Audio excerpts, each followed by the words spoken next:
తనకు నిజముగా మొరపెట్టు వారందరికీ ఆయన సమీపముగా ఉన్నాడు.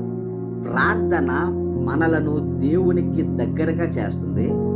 ప్రార్థన మన జీవితంలో శక్తివంతమైన మరియు అవసరమైన భాగాలలో ప్రార్థన ఒకటి.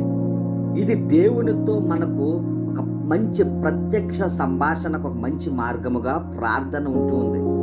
ఆయనతో లోతైన సంబంధాన్ని కలిగి ఉండడానికి ప్రార్థన వీలు కల్పిస్తుంది. ప్రార్థన ద్వారా మనము మన ప్రేమను వ్యక్తపరుస్తాము, ఆయన మార్గదర్శకత్వాన్ని కోరుకుంటాము, మన పాపాలను ఒప్పుకుంటాము మరియు విశ్వాసములో ఆత్మీయంగా ముందుకు నడవడానికి, విశ్వాసములో ముందుకు పరిగెట్టడానికి ప్రార్థన మనకు సహాయము చేస్తుంది. దేవునికి దగ్గర అవ్వడంలో ప్రార్థన యొక్క ప్రాముఖ్యతను బైబిల్ పదే పదే చెబుతూ ఉన్నది. మనం నిజాయితీగా మరియు స్థిరత్వంతో ప్రార్థించినప్పుడు ఆయనతో మన సంబంధము మరింత బలపడుతూ ఉంది.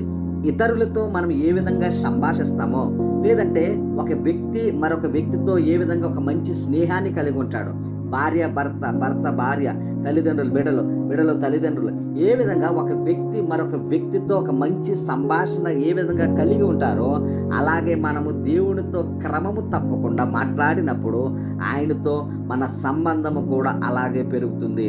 ప్రభువు తనకు మొర్రపెట్టు వారందరికీ దగ్గరగా ఉన్నాడు. సత్యముగా తనకు మొరపెట్టు వారందరికీ ఆయన సమీపముగా ఉన్నాడు. మనం ప్రార్థించినప్పుడు మనం దేవుని సన్నిధిలోకి ప్రవేశిస్తాము. మనం ఆయనతో ఎంత ఎక్కువ సమయము ప్రార్థనలో గడుపుతామో ఆయనకు అంత దగ్గర అవుతాము. అందరూ ప్రార్థన చేద్దాము.